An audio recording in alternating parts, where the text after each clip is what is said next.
Okay, we should start now. Okay. Hello, everyone.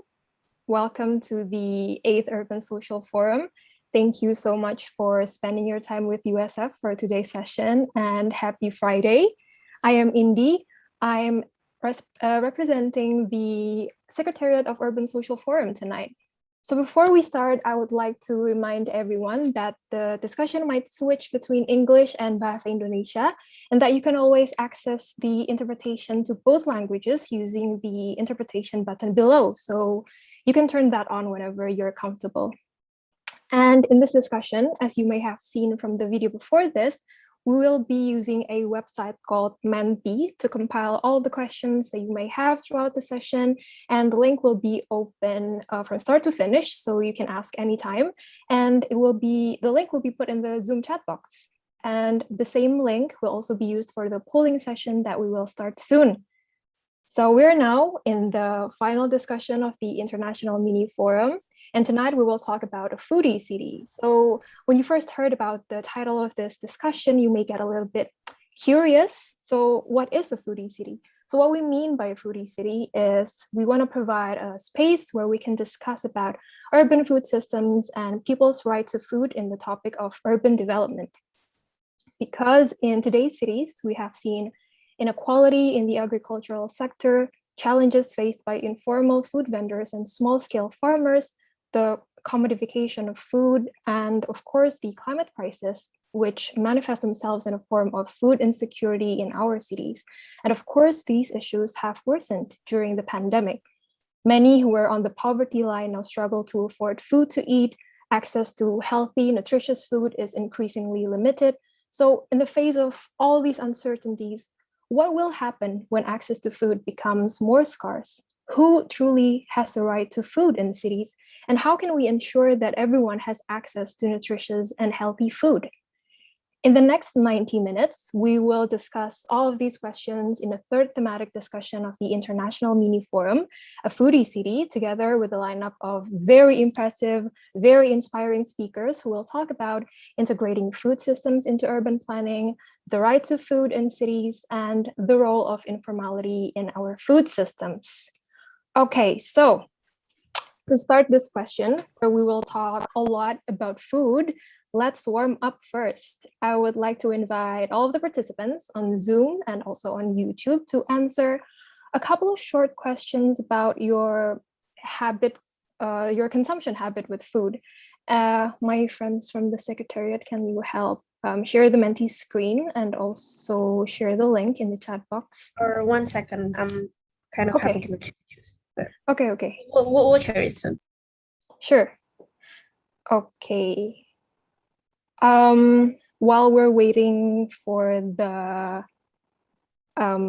Menti screen to come up, maybe you can first click the link in the chat box so you can access that and you can answer the question. It's a yes or no question, and the results will come up in the screen in front of you after the right. Okay, it's here.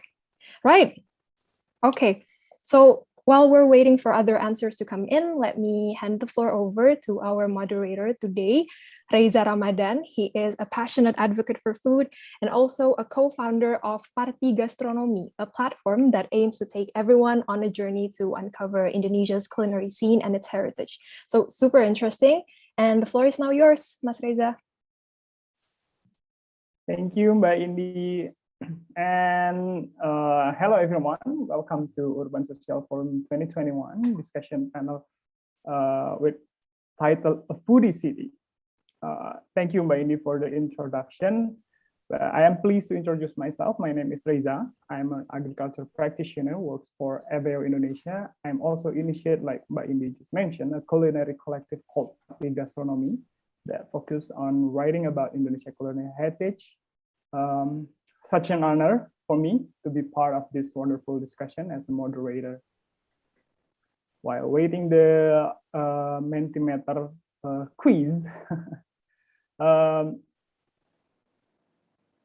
sorry, okay, yeah. Today we're gonna talk about one specific topic. The title says it's a foodie city, but maybe we will also discuss about the interlinkage between urban food system and also urban planning. So like we know that in the city, from street food vendors to online food deliveries, food is the life force running through cities in Indonesia and beyond. In recent years, environmental and social consequences of rapid urbanization, overconsumption, and climate crisis have brought increasing worries to food distribution and security for the future. As you may all aware that I'm not alone tonight, we will learn from the best. We learn about the issue throughout the session with one and only Professor Eve, a well-known emeritus professor of development planning at University College London. Honored to have you here, sir. And also Gusti Nur Alsa Sabia, or we can call her Sabia, a researcher and advocacy staff from FIAN. How are you, Mbak Sabia? And a friend of mine from Kota Kita, Angger. So without further ado, let me pass it first to Prof. Yves, that will also give us a brief point on how urban lifestyle and food system interact with each other. Time is yours, sir. Yep. Yep. All right. So good afternoon to everybody. Thank you for inviting me to this conversation on food. And you asked me a couple of questions that I try to address during this 10 minutes. First, I want to share my screen and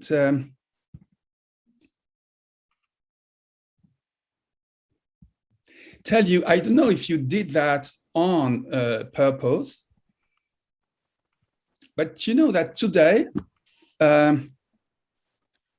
it's the Solidarity Day for International Day of Action against the World Trade Organization, and it's led by the International Peasants Movement. So that is a fantastic way to say, hey, you are not alone, and this is your contribution to the International Day. So congratulations. If it was if it was not by chance, wonderful. What I mean to say here is that when you look at all the places in the world which are against the existing system, it's absolutely amazing, you know. And I invite you for those interested in that, you know, how the World Trade Organization kills farmers in rural areas, but in expanding cities, in peri-urban. Really have a look at that. It's fantastic. It's a growing movement. I'll come back to it. And it reacts to all the corporate dimensions which are affecting us. You asked me, all right, so I stop here for the time being. You asked me about challenges. I would say that for me, the main challenge that I see is because of the development system is an urban development system is land is disappearing. And therefore, probably the main and key aspect of our struggle is to keep land, each square of land, peri-urban and urban. And why is land disappearing?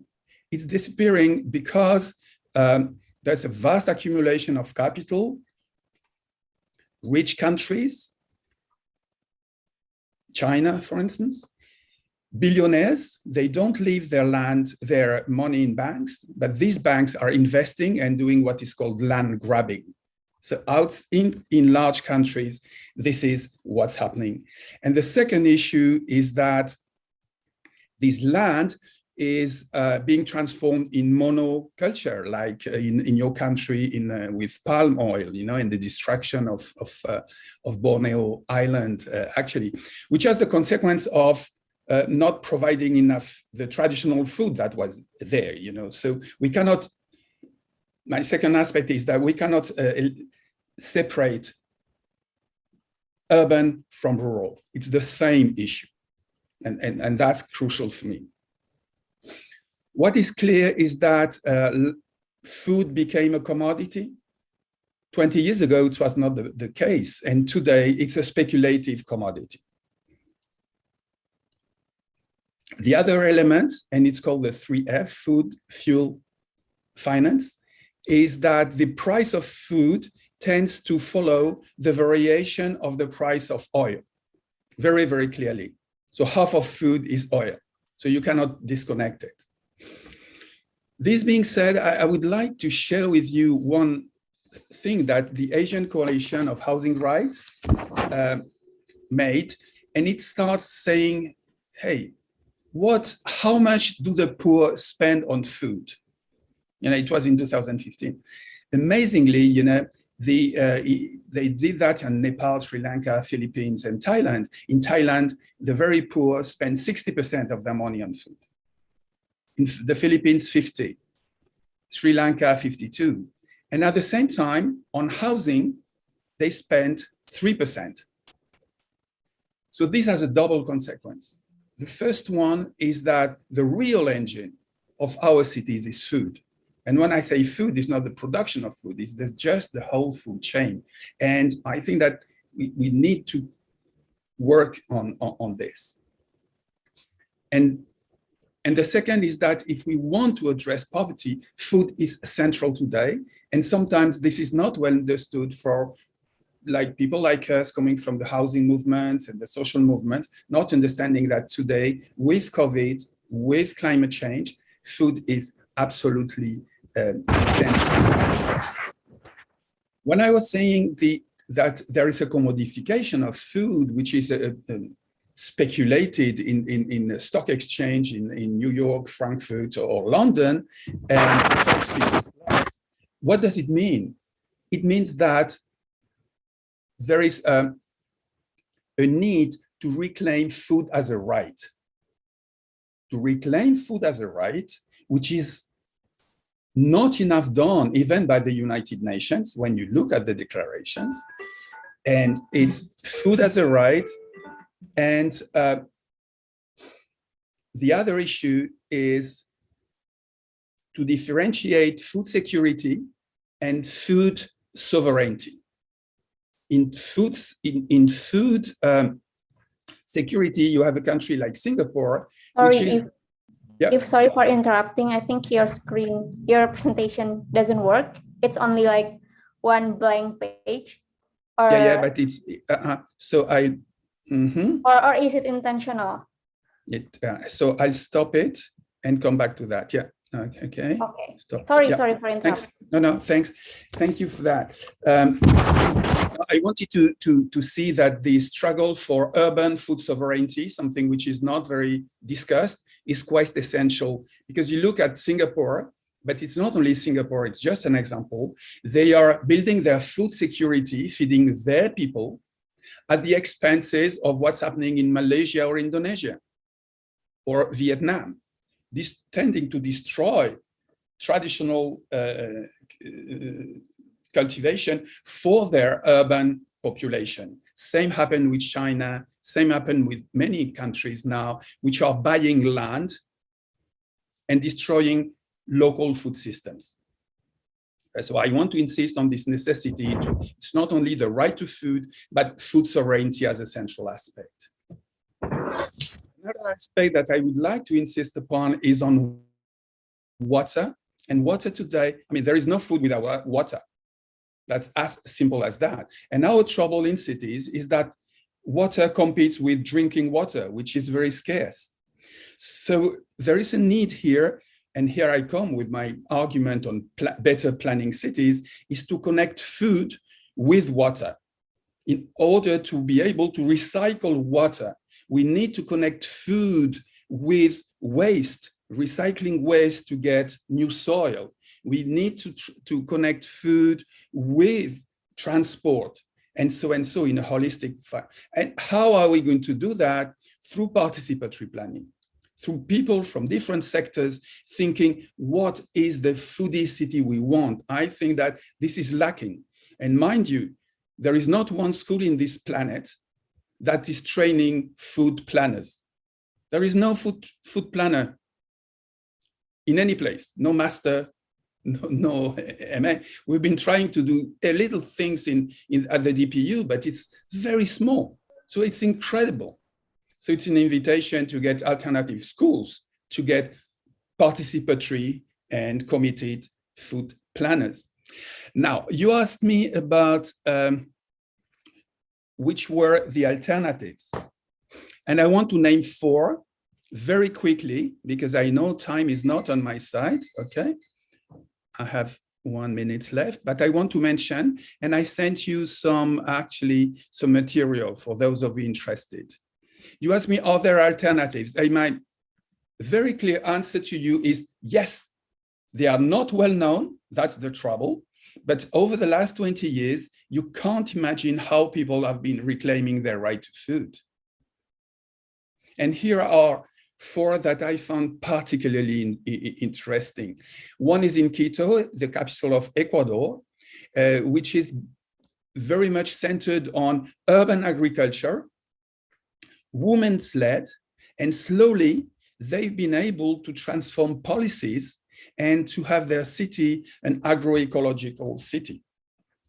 They are doing not only urban agriculture, but fairs and reclaiming local seeds and local raised animals. So it's truly an example.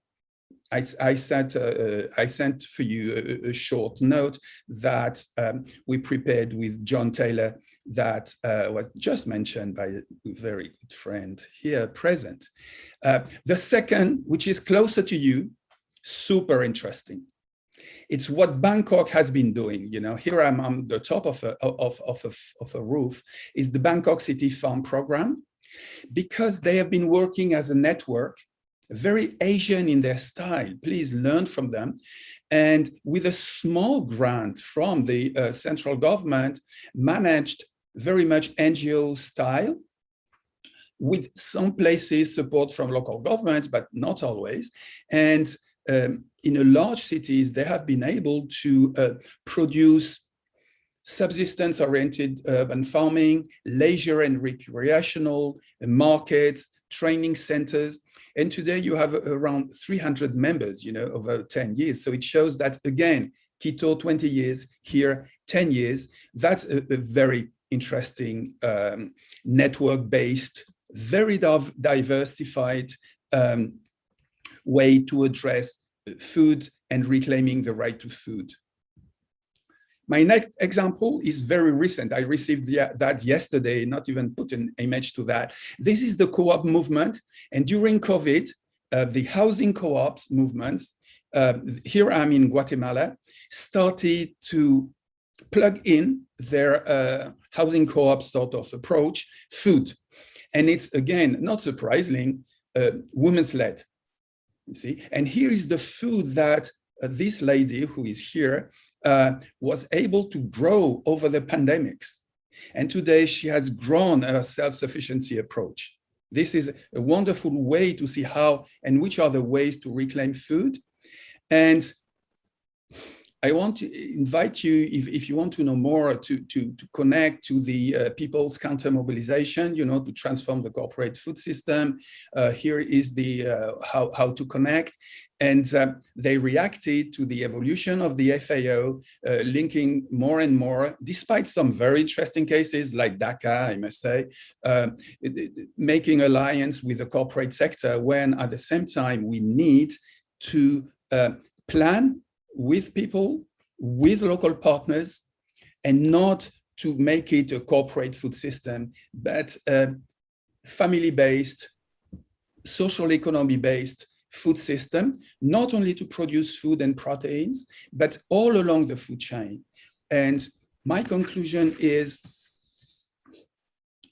yes, there are alternatives, they are isolated, and maybe it's interesting to know more what you do and to connect with all these groups, which I was mentioning, to make the right to food and the right to food as part of the right to the city a more global approach. Today, it's very much rural and a lot needs to be done, but alternatives are there. And I'm so happy to have this conversation on this topic in Indonesia today.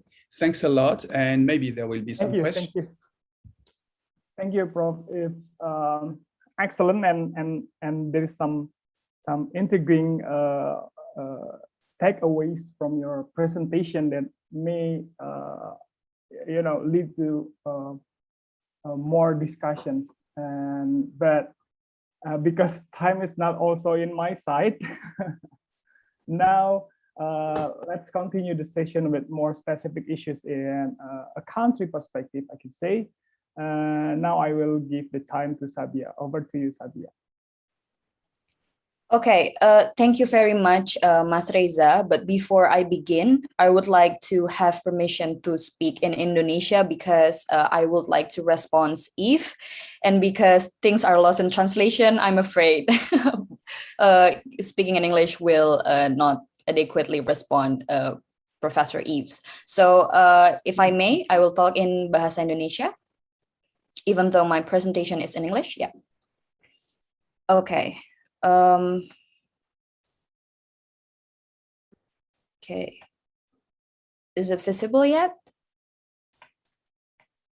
Yes. Okay, thank you. Ya, terima kasih semuanya. Salam kenal. Saya Sabia dan hari ini di Urban Social Forum saya diberikan tugas oleh komite untuk membicarakan sedikit tentang hak atas pangan dan nutrisi di kota dan akan membicarakan sedikit terkait dengan ketahanan pangan ya. Tapi sebelum saya mulai, karena hak atas pangan itu adalah sebuah istilah yang sangat legal based. Saya ingin memulainya dari sebuah berita di April 2020, di mana seorang perempuan buruh serabutan di Serang, kota di Tangerang Selatan, harus meninggal karena kelaparan di tengah-tengah adanya banyak dan keberlimpahan pangan dan juga infrastruktur pangan yang baik di sekeliling dia. Yuli ini tidak bisa mengakses pangan yang di tengah-tengah hal tersebut, dan bahkan permintaan dia untuk bantuan sosial pangan ditolak oleh ketua RT setempat karena katanya belum ada bantuan dari pusat, dari pemerintah pusat. Jadi kasus Yuli ini adalah sebuah contoh ya terkait dengan pelanggaran hak atas pangan yang dibiarkan hingga seseorang meninggal. Meskipun kalau kita bicara soal hak atas pangan, kita tidak harus menunggu seseorang sampai meninggal kelaparan, tapi ciri-ciri kelaparan yang paling mudah dari mulai adanya stunting, malnutrisi, kemudian juga penyakit-penyakit tidak menular seperti penyakit jantung dan lain sebagainya, itu sudah menunjukkan indikasi kelaparan di negara kita. Nah, tapi apa itu hak atas pangan dan bagaimana melihat pangan sebagai hak? Tadi If sudah membicarakan sedikit terkait bahwa pangan itu bukan komoditas, bukan hanya komoditas, tapi negara itu memiliki kewajiban untuk memenuhi hak atas pangan warganya. Dan kalau kita berangkat dari definisi, kita akan melihat bahwa semua orang, saya, Anda, itu punya hak atas pangan dan dijamin akses dalam setiap waktu terhadap pangan gitu. Jadi ketika ada seseorang yang tidak bisa memperoleh pangan, harus ada pihak yang menjembatani dia ke akses pangan tersebut. Dan kalau kita bicara soal hak atas pangan, ada 4 poin ini. Ketersediaan, di mana ketersediaan itu bisa dicukupkan dari sumber daya produktif atau dari penjualan di pasar-pasar. Kemudian juga bahwa pangan itu harus berkecukupan, entah dari dietary needs atau kecukupan secara pola makan ataupun secara aman untuk dikonsumsi. Dan yang paling terakhir dan sering kali diabaikan oleh negara kita itu adalah terkait dengan sustainability atau keberlanjutan. Karena hak atas pangan ini adalah hak asasi manusia ya, dan itu berarti sangat inherent dengan posisi kita sebagai manusia, maka dia juga berbagi poin dengan hak asasi lainnya, dari mulai tidak boleh diskriminatif, kemudian encouraging partisipasi dan inklusi ya, kemudian juga harus dilaksanakan dengan akuntabilitas yang jelas. Lalu mungkin teman-teman lebih familiar dengan narasi atau dengan istilah food security or kedaulatan pangan, dan itu memang terhubung gitu dengan hak atas pangan. Tapi dua hal tersebut belum terutama food security ya, itu belum menjamin bahwa ketika ada standar-standar yang gagal untuk dipenuhi, harus ada tindakan yang diambil gitu. Jadi belum ada dan belum memisahkan aktor-aktor tertentu. Sementara kalau kita bicara soal hak atas pangan, kita akan pembagiannya jelas gitu. Dan ya memang hak atas pangan itu kewajiban kita, bukan kewajiban, tanggung jawab kita semua. Oleh karena itu kita bisa melihat ya ada inisiatif-inisiatif yang tadi juga sudah dikatakan Prof. If gitu, terkait dengan dapur umum gitu, atau menghubungkan antara produsen dan konsumen, tapi sebenarnya sudah ada aktor yang paling jelas untuk memenuhi realisasi progresif hak atas pangan, dan itu adalah negara. Bisa siapa aja ya, negara ini bisa dilihat di sini, dan fungsi mereka itu terkait dengan menghargai, to respect, kemudian juga melindungi, terutama dari pihak-pihak ketiga, termasuk sektor privat ya, yang kita tahu paling sering gitu membuat pelanggaran hak atas pangan, dan juga harus memenuhi dan memfasilitasi. Dan ini bukan hanya sekadar membuat inisiatif, kemudian juga menjalankannya secara sementara, tapi harus dengan careful manners, dengan measured implementation, dari mulai menyadari soal hak atas pangan dalam kerangka legal dan kebijakan, kemudian juga harus ada monitoring yang dilakukan secara reguler, dan yang paling penting ada mekanisme supaya masyarakat bisa mengadukan gitu kalau mereka tidak bisa memperoleh pangan dan kalau ada pelanggaran, dan bagaimana ganti ruginya. Dan balik lagi ke slide pertama, kita semua ini Yuli gitu, kita semua adalah orang yang berhak untuk memperoleh hak atas pangan, terutama ketika kita tidak bisa memperolehnya. Kemudian jadi komite juga panitia juga mengajak untuk membicarakan soal ketahanan pangan, meskipun pada dasarnya Vian itu sendiri punya sikap terhadap ketahanan pangan. Kami menganggap bahwa saat ini perhatian harus lebih diarahkan pada kedaulatan pangan karena masalah impor di Indonesia yang merugikan banyak orang, terutama produsen pangan skala kecil. Tapi mari deh kita lihat profil ketahanan pangan di Indonesia, dan ini adalah peta yang sebenarnya sedikit outdated 2018 dan sebelum COVID. Tapi kalau kita lihat sedikit dari peta ini ya, wilayah rawan pangan ditandai oleh warna merah itu teman-teman bisa lihat terkonsentrasi sedihnya di Papua. Dan mungkin kita bisa merasa ya bahwa dari segi ketahanan pangan itu memang tidak ada masalah gitu. Bahkan dari sisi kota, hanya ada 7 dari 98 kota di Indonesia yang dikategorikan sebagai wilayah rawan pangan. Tapi ternyata nggak begitu juga teman-teman, karena ternyata di tahun yang sama, riset kesehatan dasar itu mengatakan bahwa angka stunting, defisiensi mikronutrien, vitamin dan mineral gitu ya, dan obesitas itu tetap tinggi, bahkan obesitas tuh makin ditemukan di kota, selalu ada peningkatan obesitas gitu. Jadi kita lantas bertanya gitu, permasalahan ketahanan pangan apa sih yang kita hadapi saat ini di kota-kota di Indonesia gitu. Dan ya bagusnya data-data kita juga sudah meng-acknowledge terkait ini, bahwa dari segi ketersediaan ada kebergantungan dengan daerah rural, kemudian juga dengan komoditas nasi, kemudian juga bahwa kemiskinan dan juga harga pangan yang tinggi itu membuat orang-orang tidak bisa meng-afford atau mengakses pangannya secara penuh. Dan dari segi pemanfaatan ya, meskipun angka diversifikasi pangan kita naik, tapi makanan kita masih didominasi dari makanan-makanan yang hanya berbasis pada energi gitu. Tapi dari Vian ya, melihat problem ini dan hanya dari kacamata ketahanan pangan itu tidak cukup dan rentan untuk melewati kasus-kasus kecil yang hanya bisa terlihat ketika kita melihatnya dari segi hak atas pangan dan juga kedaulatan pangan yang tadi sudah If katakan ya. Jadi kenapa ketersediaan misalnya tidak dilihat dari rapid agrarian change and transition dan transisi yang ada di kota, dengan adanya konflik di ruangan dan juga ada penggusuran paksa.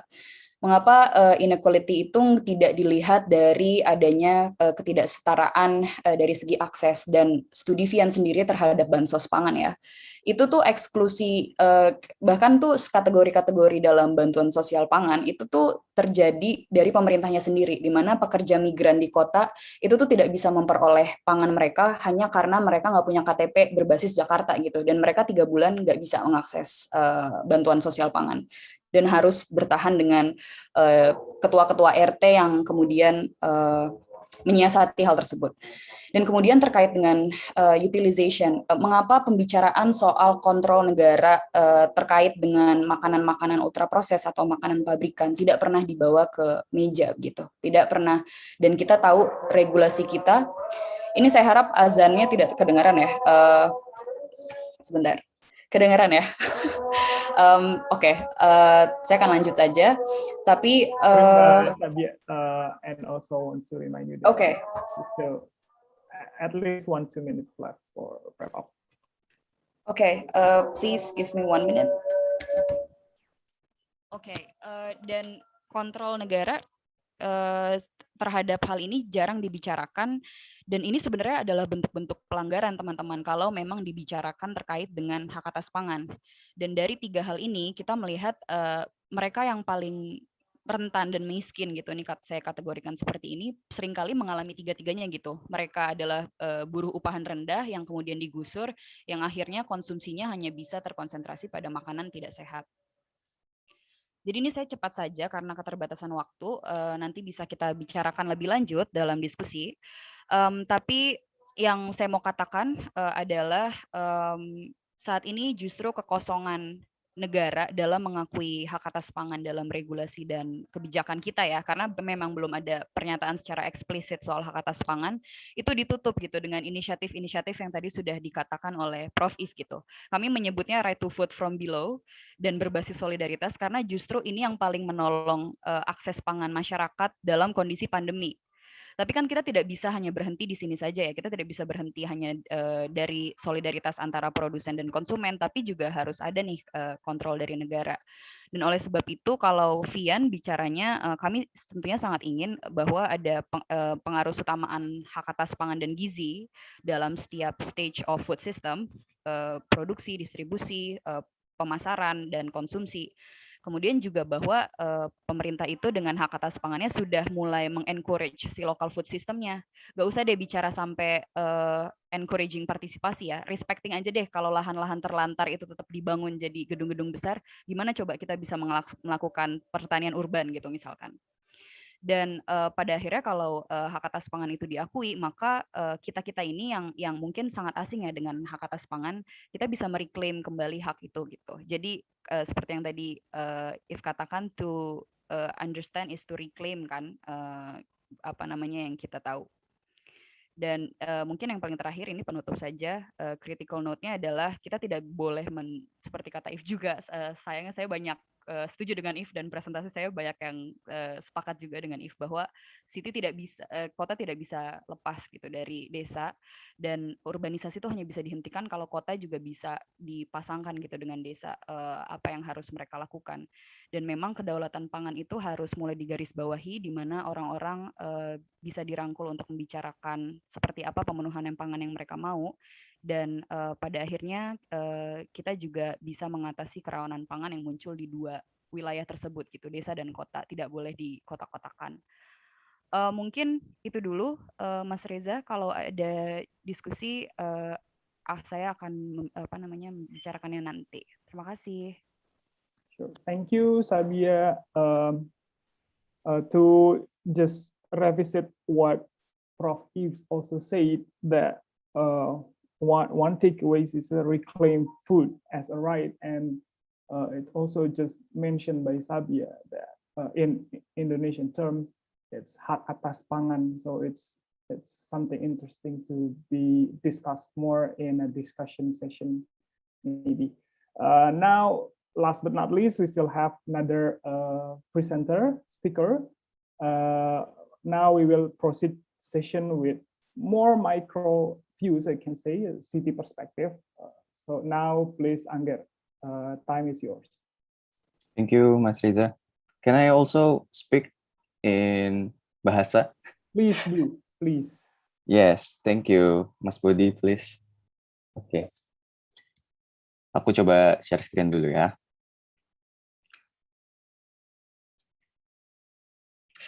Grogi, Mas. Oke.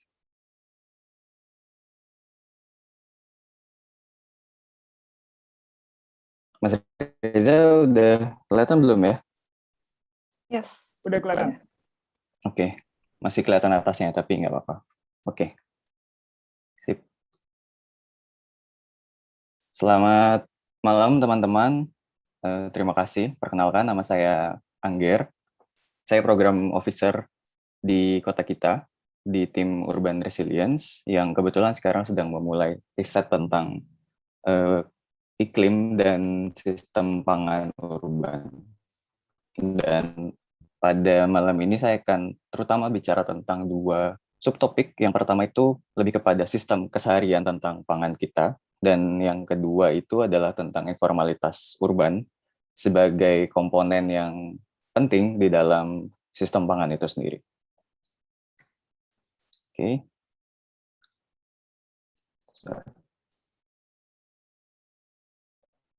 Oke. Saya akan mulai dengan sebuah gambar. Ini adalah warung eretan. Dia adalah sebuah warung yang menggunakan katrol di daerah Mampang. Jadi dia terpisah oleh Jalan Raya Mampang dan juga Kali Mampang. Jadi dia menggunakan katrol dan ember untuk orang di seberang warung tersebut untuk bisa memesan. Jadi uangnya diletakkan di ember, nanti pesanan dan kembaliannya akan dikembalikan lagi lewat ember ke atas untuk diambil oleh para pemesannya. Dan yang banyak membeli di sini itu kebetulan adalah pekerja-pekerja konstruksi yang banyak di sekitar Mampang di Jakarta. Nah, gambar selanjutnya,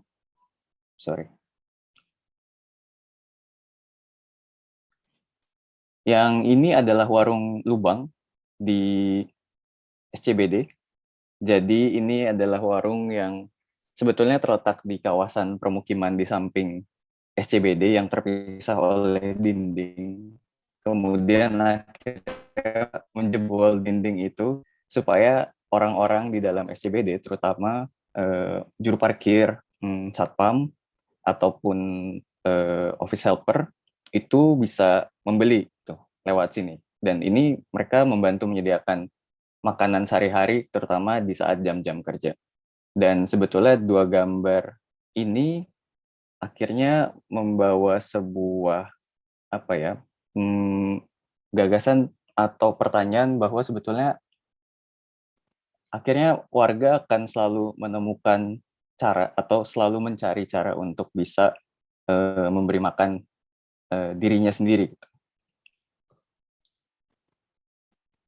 Oke.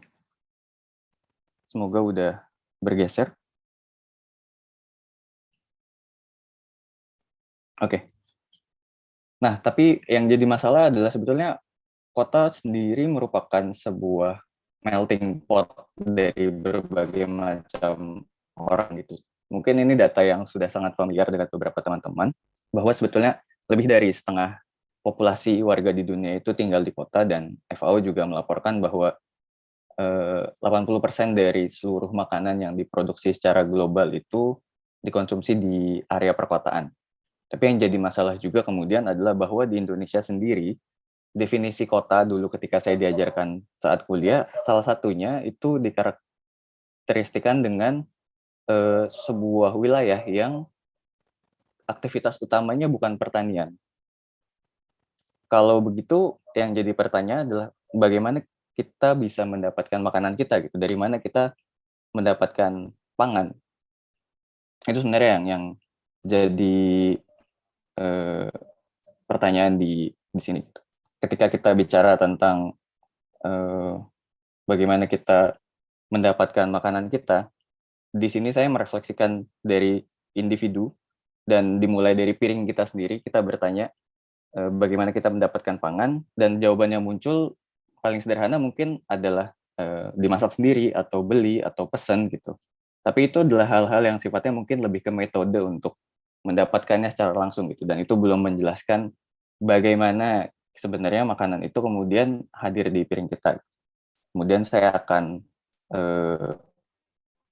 melanjutkan ya untuk ini dengan sebuah contoh. Ambil contoh, ini ada semangkuk bakso. Jadi mangkuk bakso ini ketika coba saya refleksikan, akhirnya gimana sih sebenarnya saya bisa sampai makan satu piring bakso ini gitu. Salah satu perspektif yang bisa diambil juga mungkin adalah ketika kita mengobservasi dari mana bahan-bahan untuk membuat bakso itu muncul gitu. Dari mana dia berasal, kemudian sumbernya, siapa saja yang terlibat di dalam situ, apa aja sumber daya yang digunakan dan dikonsumsi untuk akhirnya bisa memproduksi hal-hal ini gitu. Bahwa satu makanan di satu piring itu bisa jadi berasal dari banyak hal gitu.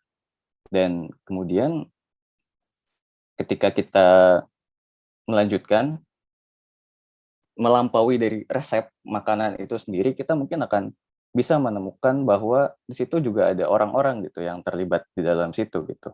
Bisa jadi ketika kita bicara bakso, ibu kita memasakkannya untuk kita, atau kita beli dari tukang bakso yang lewat.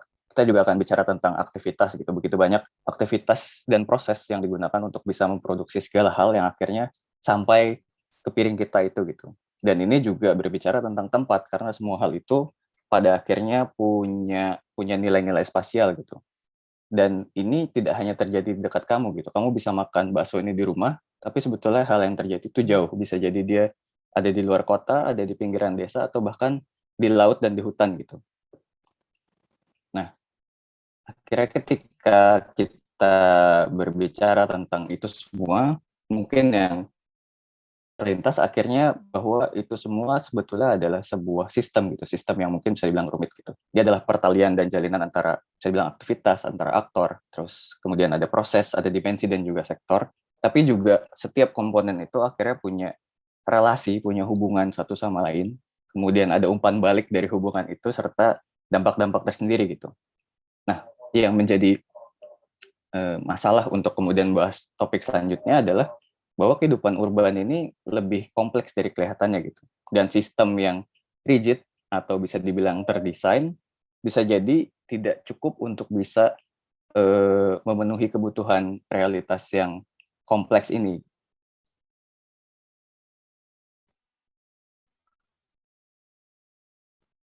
Oke. Nah, untuk memulai subtopik selanjutnya, saya akan mulai dari ilustrasi yang cukup personal. Ini adalah menu tipikal ketika saya masih berkuliah, menu makan siang, terutama masih di awal bulan, itu ada nasi, pakai ayam, pakai sop, dan tempe, kemudian minumnya air putih aja cukup, kemudian diakhiri dengan pisang gitu. Jadi berapa kira-kira harganya menurut teman-teman mungkin akan berbeda-beda, tapi dalam konteks yang coba saya bawa, nah ini adalah mungkin, oke, udah keluar. Ini adalah wilayah tempat saya dulu sering menghabiskan waktu ketika masih di Bandung. Ini Jalan Dago dan Tubagus Ismail. Mungkin Mas Reza juga familiar ya dengan daerah ini. Gitu. Jadi di sini, di salah satu kafe favorit saya, tempat saya sering menghabiskan itu, menu makan siang idaman saya itu bisa menghabiskan Rp48.000. Yang bisa dibilang sebetulnya itu tidak kurang terjangkau. Gitu. Meskipun kopinya enak dan murah gitu ya. Tapi secara kontras sebetulnya hanya 100 meter dari tempat tersebut ada sebuah warteg yang dengan menu yang sama saya bisa dapat hanya dengan Rp16.000. Itu berarti saya sebetulnya punya pilihan untuk makan menu yang sama bahkan ketika akhir bulan. Dan yang jadi take away dari ini adalah bahwa warteg ini bahkan dan juga informalitas yang lain itu memberikan saya dan juga orang lain itu kesempatan dan juga pilihan bagaimana saya bisa mendapatkan makanan. Dan itu yang coba dibawa di sini gitu. Di sini kami tidak akan coba terlalu untuk mendefinisikan, tapi hanya sebagai untuk mengakui bahwa informalitas itu sebenarnya adalah komponen yang penting dan inherent di dalam urban food system gitu. Dan dia mengkomplement dan mendukung sistem itu tersebut. Dia bukan formal versus informal, tapi bisa dilihat juga sebagai sebuah spektrum dan identitas yang terus berubah antara formal dan informal. Tapi dia juga adalah sebuah lapisan-lapisan yang saling bertumpuk gitu, secara spasial dan sosioekonomi, kayak gitu. Nah ini informalitas urban di dalam sistem pangan datang dalam berbagai bentuk. Ada ibu penjual jamu gitu, ada para PKL gitu. Dan ini menarik ya karena mereka memberi makan banyak pendemo gitu. Itu adalah sebuah skena mikro yang sangat menarik tentang pangan para pendemo itu, yang juga dibeli oleh polisi juga gitu. Kemudian ada juga ini para pengemudi ojek online yang mengantarkan banyak makanan kita, terutama di saat-saat pandemi ini.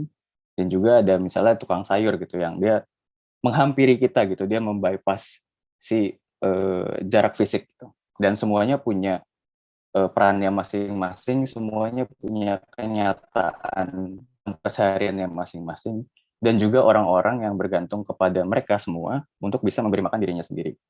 Nah, kemudian ada nggak sih sebenarnya informalitas punya peran di dalam keamanan pangan gitu? Dan menurut kami sebetulnya ada, gitu. Walaupun bisa dibilang akan ada sedikit trade-off. Mungkin contohnya selama pandemi, ojek online bisa membantu kita mengakses makanan secara fisik, walaupun ada harga jasa yang lebih tinggi gitu. Kemudian juga banyak PKL menawarkan kita makanan yang murah, tapi bisa jadi dia tidak memenuhi kebutuhan nutrisi kita gitu. Yang walaupun pada dasarnya sebetulnya akhirnya informalitas punya peran di dalam kota, di dalam sistem ini untuk bisa memberikan keamanan pangan. Nah, untuk sebetulnya setelah ini mungkin aku bisa balikan ke Mas Reza. Ini ada ya, ini untuk mungkin bahan diskusi aja gitu, bahwa ada sistem dan konteks di yang melampaui itu yang sebetulnya bisa kita diskusikan lebih lanjut. Gitu aja kayaknya Mas Reza. Oke, Thank you. Thank you, Angga. I will stop share my screen now. Sure. Such an interesting presentations from 3 speakers. They have shared a a lot of things that we can rethinking and discuss, and maybe we can also lead to some outputs that we can think and rethink again. Now I will open discussion session, and I will let Mr. Richard McCarthy from Slow Food Movement for the first question. Okay. Oh, please, Mr. Richard. Oh, hello and good evening, everyone. For me, it is a morning. I am joining you from the United States in Brooklyn, New York, and want to thank you for organizing what has been an extraordinary journey that each of the speakers have taken us on through the food system. If I can just quickly comment and introduce myself, I do come from the slow food movement, and believe that food should be good, it should be clean, and it should be fair for all. And that is sort of the founding values of a movement that has questioned the scale and the speed and the structure of our food system. I operate from the standpoint in particular of working in public markets, and in particular farmers markets, for the last 25 years, and work closely with the Market Cities Initiative and the World Farmers Market Coalition. What I was reminded from our first presentation from Eve is something that a mentor of mine here, Ricardo Salvador from the Union of Concerned Scientists, always reminds us about when we talk about food, is that if you are involved with food, you are involved with violence. And the structure of food, even from the smallest to the largest, but especially the largest, is a history and structure of violence, which means that food is so much more than just fuel. Food is culture, food is place, food is a currency for change. It is also a currency for power. What I think Eve did so well is to remind us that the world is unjust, that there are unequal powers, the concentration of land, the concentration of decision-making, and I would say in some ways the machinery of the city and our global obsession with urban concentration has put so much pressure on those who are the most vulnerable. And the challenge with this is, how do you engage with such large concentrations of power? Which is what Shabia so aptly honed in on with regard to the conversations of food security, is that there is a social contract. There is obligation by the state to provide food security.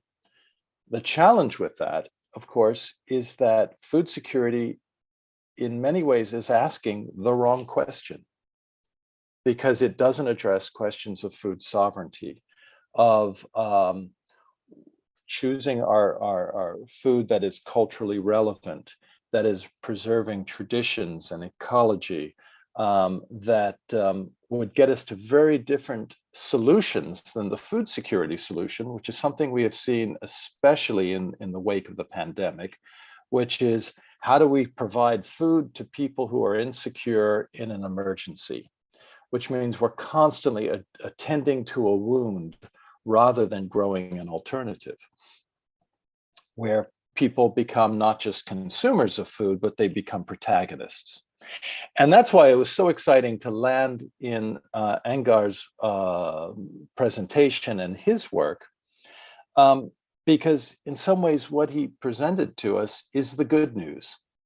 The fact that creativity, especially at the local level, is where we see some of the examples that Eve presented at the very beginning, where he described 4 examples of especially women and especially small communities in urban settings who are redefining the work of food from what they're doing.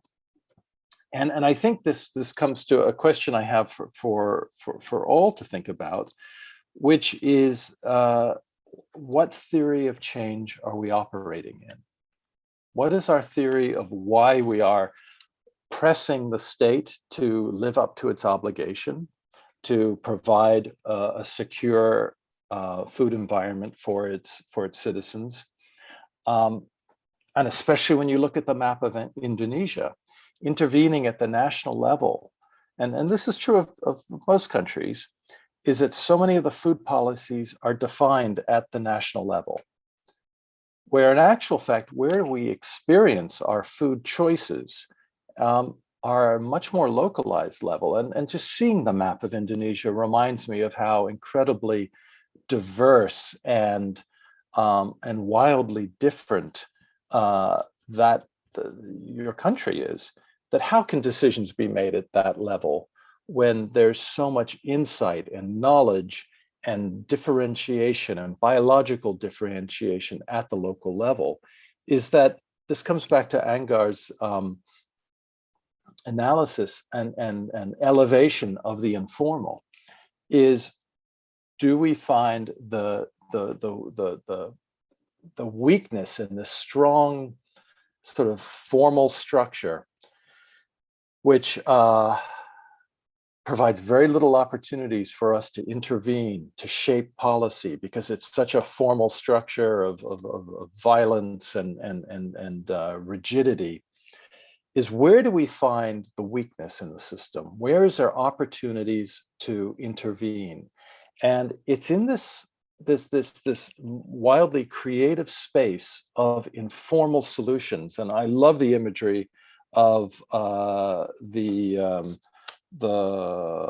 lubang, I guess it is, the hole in the wall, is food that wormhole in the universe between the world where we're wanting to change and the world that we may actually have, but in small instances in our informal daily experiences.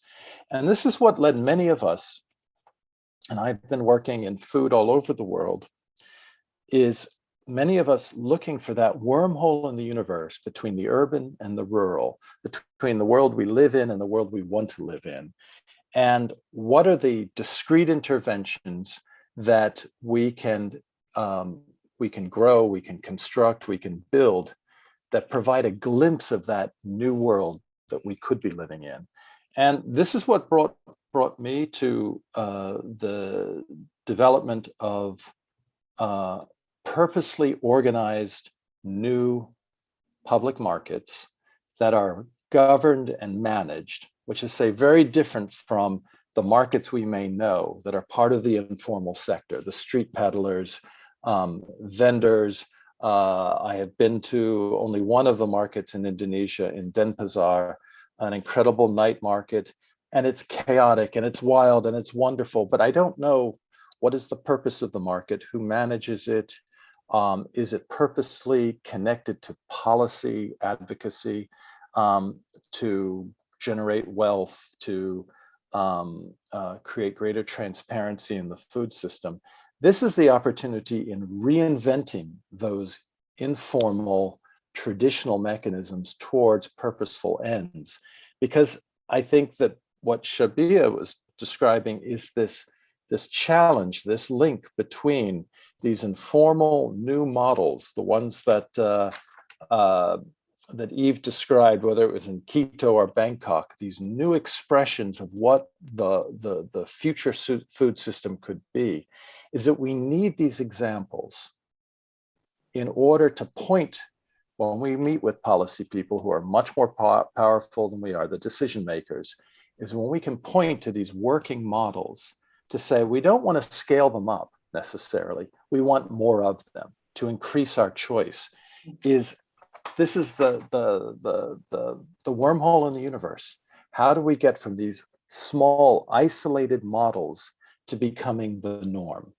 And I guess this is the question I ask each of you, is to describe where is that bridge in your community between the individual models and the larger systemic changes, where have you found that you have been able to break through and actually sit down with decision makers and begin to move things more in our direction? Because as we were reminded on this day of solidarity from Eve, is that the system is stacked against us. Therefore, we need to be deploying what Angar described, that creativity to utilize and leverage the informal so that we can keep it moving forward, but also begin to defend and formalize some of those wins. Yeah. Maybe I'll stop there. I'm sorry if I've rattled on, but I was so inspired by the linkage and the thoughtfulness between this assembly of presentations. It's okay. Thank you, Richard, for your thoughts about the presentations, the presentations before. But it's interesting. I want to also let Anger, who may can answer the specific question from Richard about that. If I may, Richard, because we only have limited time, so I will let only Anger, because Anger also very focused on a city perspective. So Anger, from your point of view, where is the bridge that Richard said, that how to interlink the actors in the city or in the municipality perspective, and how to connect the problems and the solutions that maybe already provided by the government, but maybe not working, and then the community also running around and then provide some solutions as well, but maybe need acknowledgement from the government. So where's the bridge, and then where to start in a city perspective?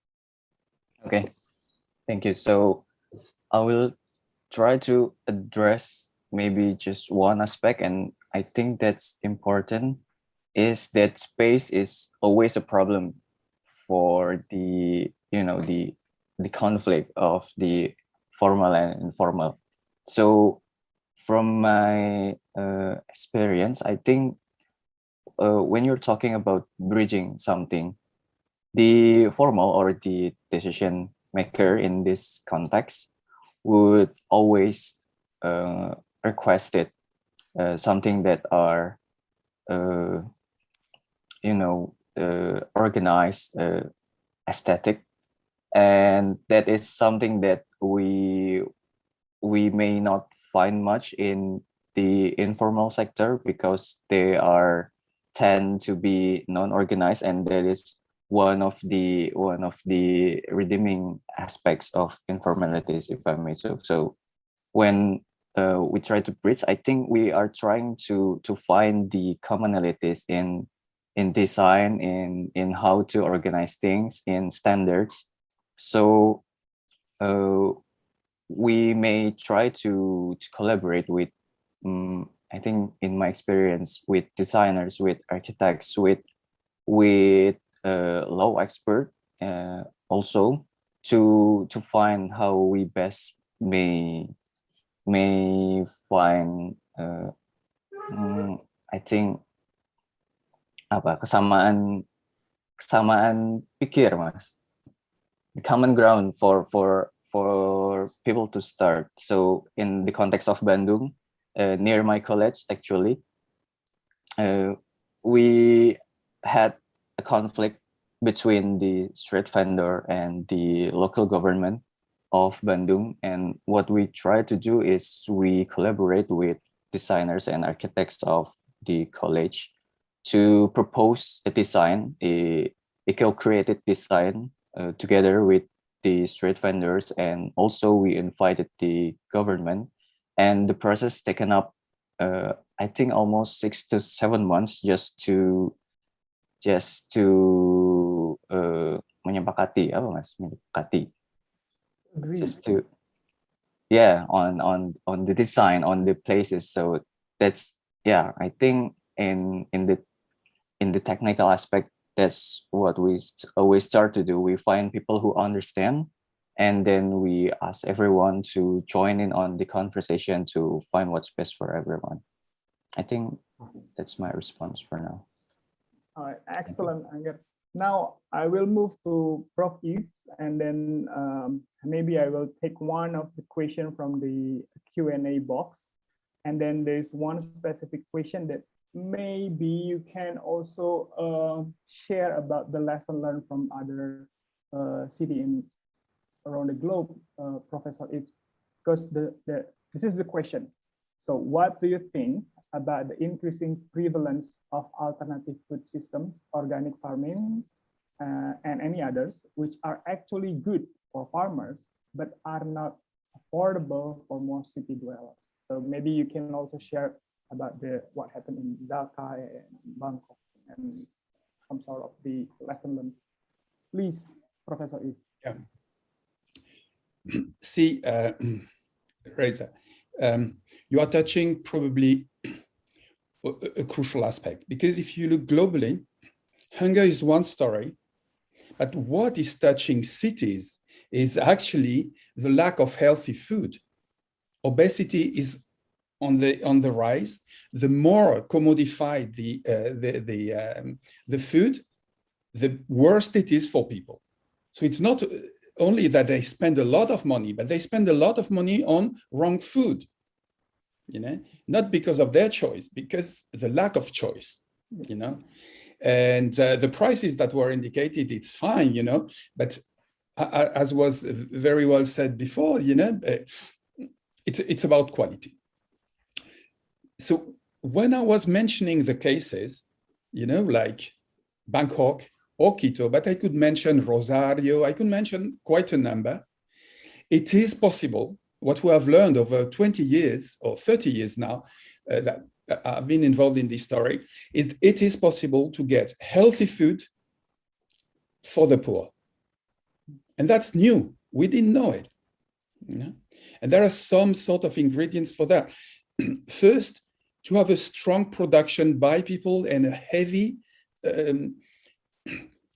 training by NGOs like Otakita, explaining about the importance of diet, importance of food, campaigning against you know, the sugar and all the drinks that are sent, that are sold around schools, like in Colombia, they do now, you know. So that's one, training, awareness, and production. Another aspect, and I think that Richard is the champion to explain that much better than I could ever do, is that one question was asked, is the informal sector, which is absolutely necessary. We won't feed people without the informal sector. Is the informal sector producing a less healthy food than the corporate sector? The usual answer by governments is, we need to close the informal sector because it's unhealthy. Okay? But what is forgot is that the corporate sector, McDonald's, for instance, is producing the worst junk food for us, greasy, oily, sugary. So this whole issue needs to be rethought. This doesn't mean that markets do not produce unhealthy food because of lack of water. I was mentioning it. Okay, so we need to concentrate effort, and local governments need to concentrate effort, and the state, as Shabir was saying, is absolutely essential to help us to have a super clean, healthy, informal sector. So we need to focus to informality from local government, and that's what Bangkok or Quito or Rosario are showing us. And I just want to wrap up on that, saying one of the key that I've been seeing is that this equation, you know, healthy food for the poor, does not happen at a large scale by chance or spontaneously. It needs a policy. It needs subsidy from the state. And when I say the state, I would like to go a little bit in what Shabir was explaining us. It's not only the central government, as was rightly said by Richard. It's the district, the local government, the municipality, the region, and the state, all of them. And what we have to do from the civil society is to impose on the state at each level what we expect from them to support what people do. And this is not done. It's a big mix. That's why I'm arguing about planning, planning at multi-scales. And that's what I learned from Quito. They started, and I was part of it in the 2000s, in a small neighborhood, 17 women only. Yeah. And today it's a policy at the regional level. It has been growing in 20 years. But they were clear. Start at district, municipality, region, and government, and not the other way around, to secure agro-food. That would be my reflections on that, but it's just to start it. Yeah, thank you, Prof. It's the one that I learned that although it's maybe need funding, need money, need budget, but it's supposed to be not only a burden only for the people, but also this is the job to do for the government and the policymaker. Yeah. And the point is the government should protect space for the informal sector to be well organized, be it the street, being the side of the street, being an empty plot, etc. But reclaiming land for food sovereignty is probably where governments at all scale can help us really to provide good food for the people. Yeah. And speaking about the land, Prof. Yves, there's actually quite a question that also mentioning about one of the big issues in Indonesia called food estate. So, and I will also hand over the issue and then let Sabia answer about this issue. And then, so maybe Sabia also can share about what Fian also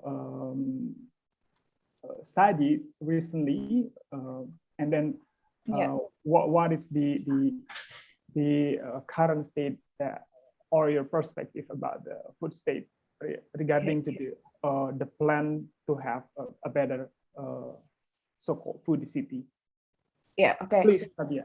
Okay, thank you very much, Mas Reza. Yeah, I saw a lot of food estate question here in the questions below. And to begin with, I just want to tell that right now, Fian Indonesia is researching about food estate in North Sumatra, because we know there are about 5 food estate projects throughout Indonesia. The first one is in central Borneo, and then North Sumatra, Papua, East Nusa Tenggara, and the other one is still in the making.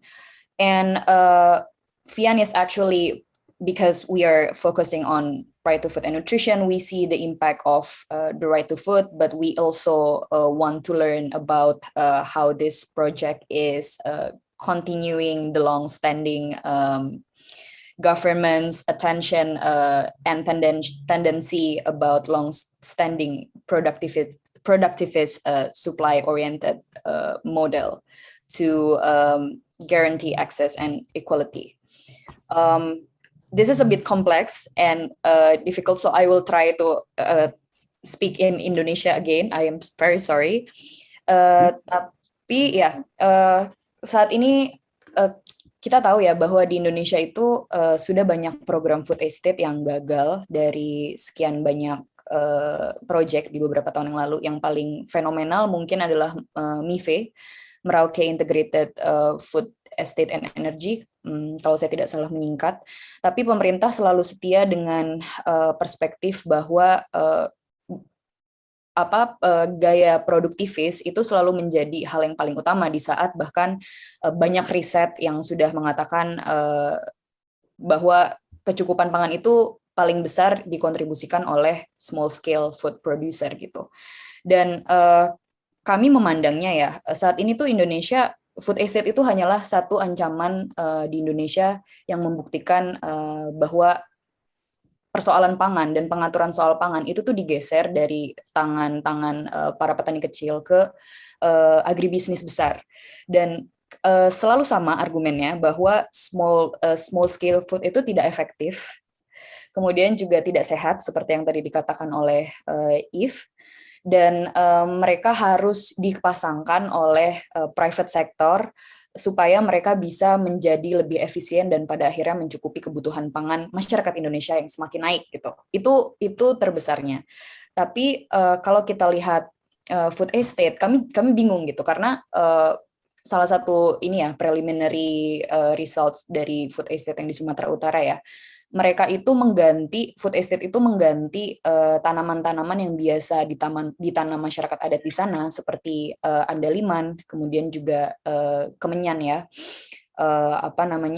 untuk menjadi tanaman monokultur, untuk ditanami bawang dan kentang secara monokultur yang bukan merupakan komoditas utama mereka gitu, yang tidak bisa menghidupi mereka dan tidak sesuai dengan pola kehidupan mereka sehari-hari. Jadi kami bingungnya dalam hal efektif apa dan dalam berpihak pada masyarakat apa proyek-proyek food estate ini.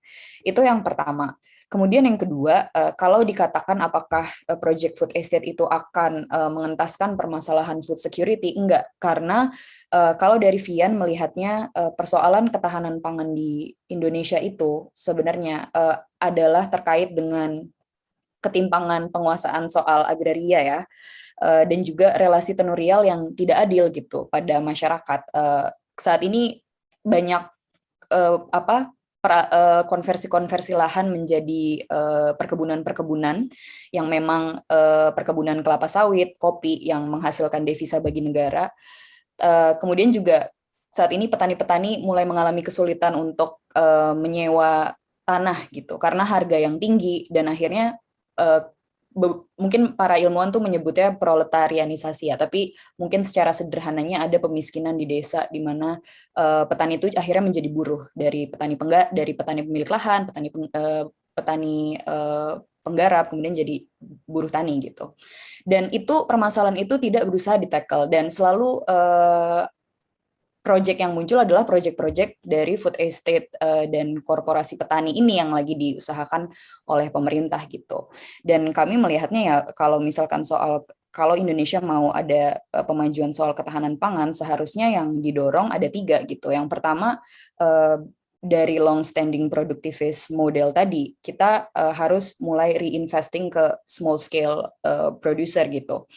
Dan juga producing knowledge-nya itu harus adil bahwa misalkan si korporasi ini private sector yang digandeng dalam program food estate itu tidak boleh ditaruh di akhir dan di awal untuk memberikan modal kepada para petani gitu karena bisa ada rentan ada penyelewengan kontrak misalnya atau ada hal-hal yang mencurangi si petani itu sendiri. Tapi harus petaninya dulu nih yang dikuatkan di awal gitu. Dan yang paling penting sih pemerintah juga udah harus mulai membawa pembicaraan soal corporate control ya, dan akhirnya mengarahkan regulasi ke arah sana. Tapi ini concern kita semua ya, civil society organization di Indonesia terutama, bahwa setting regulasi dan proyek-proyek besar di Indonesia ini saat ini mengarahnya justru kepada penguatan agri-food ini, dan hasil-hasilnya nanti akan diarahkan ke global food supply chain tadi yang tadi dikatakan if gitu. Dan jadi ya jawaban sederhananya food estate tidak akan merealisasikan ketahanan pangan apalagi kedaulatan pangan sih. Mungkin mudahnya seperti itu. Betul. Ya. Ya, itu Mas Reza. Yeah, it's a big issue, like I mentioned before. So and I think because I'm just also looking to the time. Maybe we don't have a lot of time, unfortunately, but I still have one brief question to Professor Eve. So, Prof. Eve, if you can briefly explain to us, like you mentioned before, that if we want to have a better urban food system, urban areas and rural areas and peri-urban areas cannot be separated. It's a comprehensive ecosystem. But in your point of view, where to start, Prof. Yves? Because if we want to have a better food system in the city, it's not an instant, because I think it's complex. Farming, it's maybe sometimes it's not something that really in the top point to be discussed in a municipality. But also if we look to the rural areas, like Saja just mentioned about the food estate issue as well, it's sometimes people afraid to be back to the rural areas or live in a village, because a lot of problems as well. So where to start, Prof? If should start from the urban areas or rural areas, or how?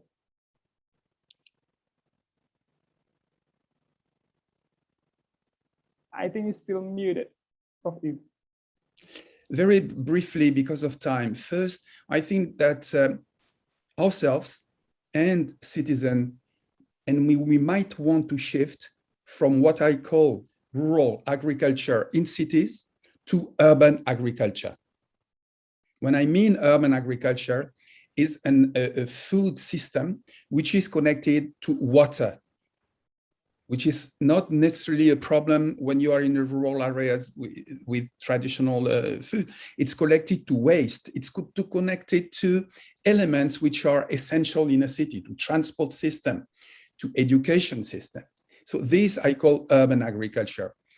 What we did is that we tried to see where to start. And when you review the cases, successful, what is quite interesting is that some entered during a crisis. It was Rosario. You know, people were not for producing food, but to survive, to be together and to build communities. Others are going through health. This is very much the case, healthy food, like in, and Richard would know that much better than I do, it's another entry point. It can be economic development. So according to the places, you might choose your entry point. There is not one. The important stuff is then to connect, say, if you started with health, to then connect to water issues, and then to connect to markets. It's to go slowly, what I call evolutionary planning, to connect the other sectors, because if you grab these sectors, you grab other actors together. That's, I see a host. The other jump that we need to do is to shift from a city-based approach to a city region. You know, looking at increasing the self-sufficiency of cities, not only for leaves, for green leaves, you know, but also for proteins, which is a very serious issue. And this cannot be only at city level, even if I think that this is where power is, where most people are, and most poor people are suffering from hunger. So this is, to me, the right place to stay, in good cities where local governments are ready to invest on informality and reclaiming land. But then having this perspective of a region is quite important. I saw that, for instance, in Brazil, Belo Horizonte, where you can connect through, for instance, collective restaurants, like in Mexico now, with the producers outside the city. So it's not all of it, but connecting with rural, instead of having intermediaries, to just have them selling for this collective, like in Peru, like in Mexico, like in Brazil, connecting to the city. So the producers producing healthy food, they don't sell, you know, to corporate for supermarkets, but they sell for these restaurants that can be accessible, and they need to be subsidized, you see. So once people are together, then you can have an impact on policies. But my opinion, it is a double way in having planning and policy. Once you have something like they've been doing in Quito, it took 20 years to get a regional policy.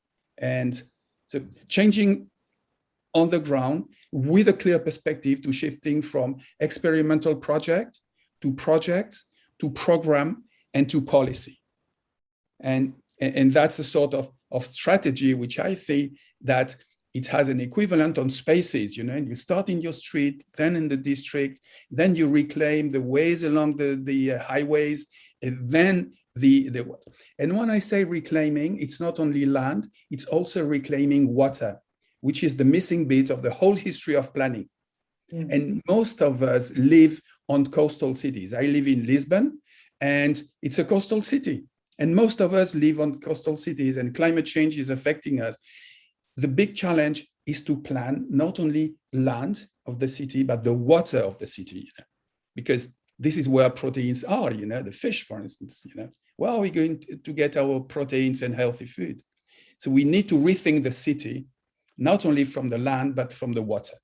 And this is not done. I'm a teacher, a professor of planning, and usually you just do land planning. And if you ask water planning, you say, what are you speaking about, And I think that we need to be water planners, urban water planners, and not only land planners. So it's my invitation for you. Okay. All right. Excellent, Prof. Yves. But I'm so sorry because we also now it's time is not in our side. Many things to discuss. I believe, but limited time we have, at least for tonight.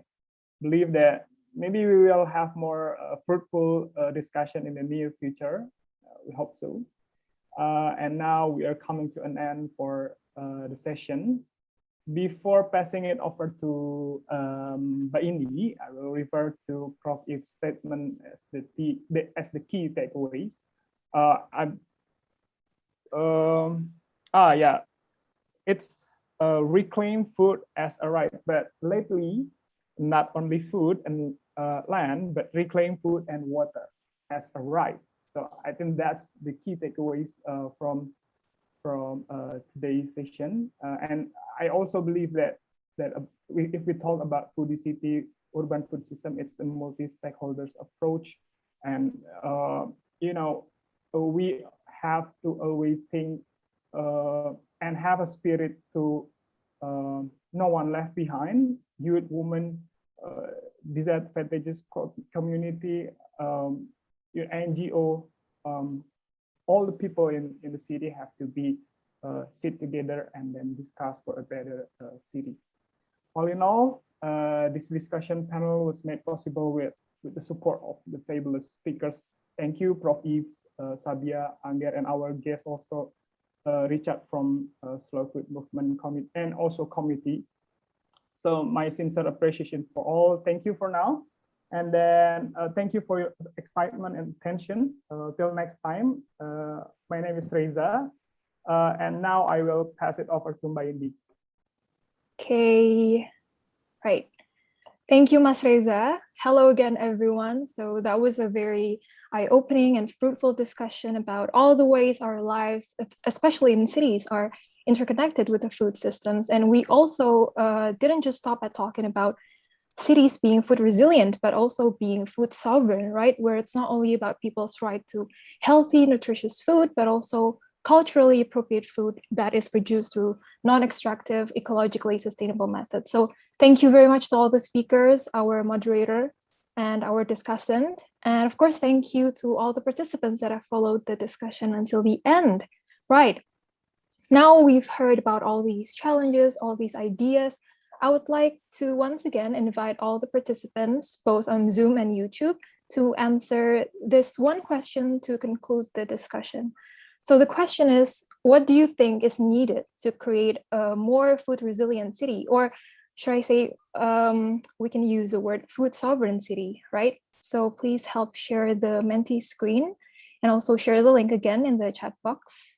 And if you still have the Menti link open from before, you can use that one because it's the same link. Right, so, right, the answers are coming in. Oh, sorry, cannot see. Okay, green city, urban farming.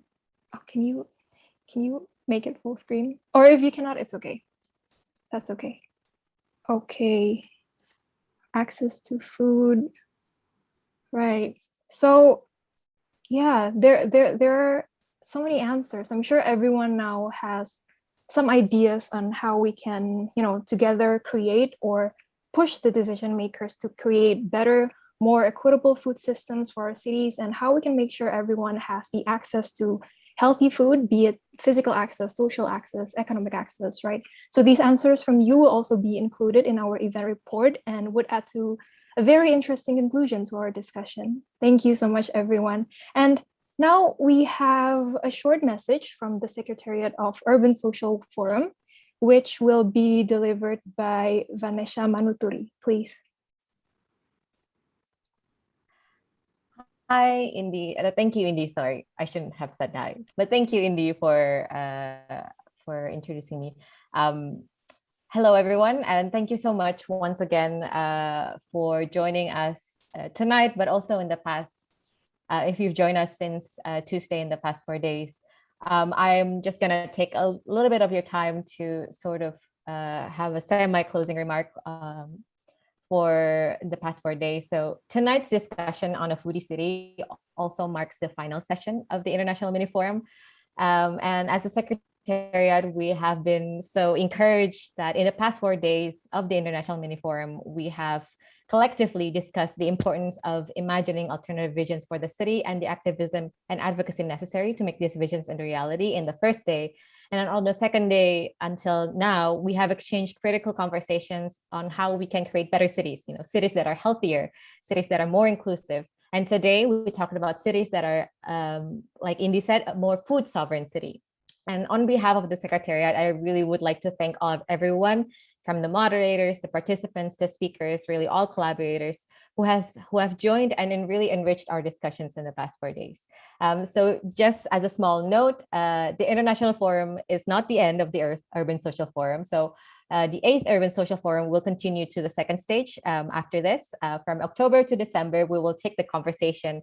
In the past 4 days, we've had a global conversation, but now we're going to take the conversation back to the city scale, to Indonesia, and co-host local discussions in 2 cities, which are Jakarta and Makassar. More information will be available on our social media and our website. So until then, please stay tuned and continue to join us in imagining, creating, and affirming that another city is possible. So those are sort of my quick closing remarks for the entire forum. I'll hand the floor over back to you, Indy, for closing. Thank you, everyone. Right. Thank you, Vanessa. So the forum does not end here, so please stay tuned to our website and social media accounts. Now, before we end, can we have some time to take photos of everyone, especially for the speakers and moderator? Right. Okay. I will try to, sorry, gallery, right. Okay. I'm taking the picture. So, okay, 1, 2, 3. Right, I'll go to the next slide. 1, 2, 3. Okay, yep, that's all. So thank you all for attending. We hope you will leave the discussion feeling inspired and maybe also wanting to take some action, maybe. So bye-bye, see you again, everyone. Bye-bye, thank you. Thank you very much, everyone. Bye, everyone. Thank you very much. Thank you very much. Thank you, Bye-bye. everyone.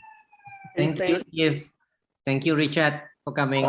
Thank you. Thank you so much. Have a good weekend.